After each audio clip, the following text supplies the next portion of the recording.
So, I want to make a quick video after I got a bit of a light bulb moment a few days after talking about the new SAM boss in MOC.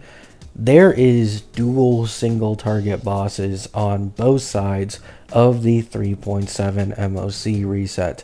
And you might think like, oh, what's so special about that? I actually went out of my way to check all the previous iterations of MOC 12, starting all the way from the beginning to end.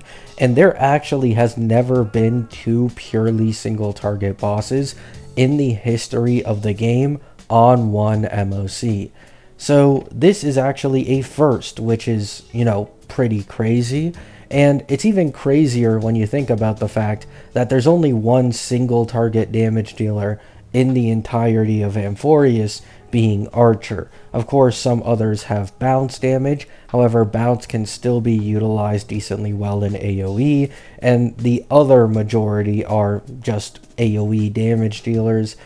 People like Herda, you have you have Herda, you have Cassie, you have Evernight, and you as well have Phanon with his counters, blah blah blah blah blah, right? A lot of AoE slash bounce damage dealers. So going straight into dual single target, especially with the HP inflation we're receiving upcoming, is questionable, I'd say, right? I do think it's pretty questionable, and a lot of people are going to feel it. However, what this made me realize is the possibility that the upcoming Elation characters in version 4 actually will make the endgame more commonly be shield towards single target.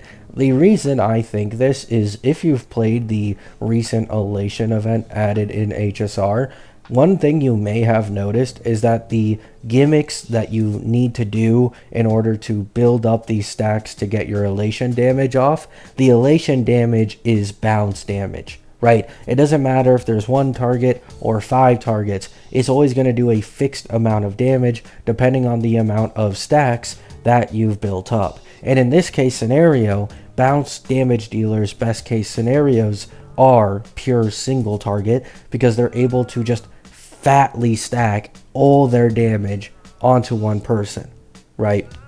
So there is actually a possibility that with this MOC and with the new Elation event we just got, it could be foreshadowing that it will be mainly bounce damage dealers being shielded in upcoming version 4 for Elation, and that's going to be what they specialize in tackling. The other way you could interpret this is simply just nerfing Tribby. We all know it. A lot of people have already been making memes and statements about the fact that, well, generally Cyrene is just not near Tribby's pull value, not because Cyrene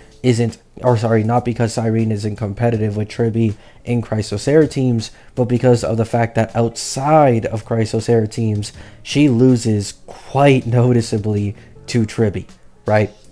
So making it so that it's dual single target endgame massively nerfs Tribby ability to ult often. This could lead to the possibility of not having 100% ult uptime, which also, by the way, means that the E1 doesn't work if your ult isn't up.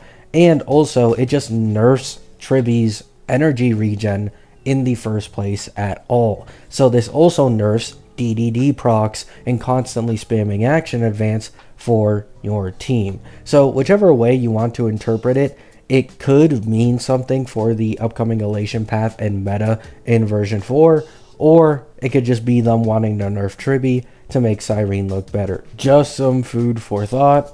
Hope you have a great day. Hope you have a great night, and peace out.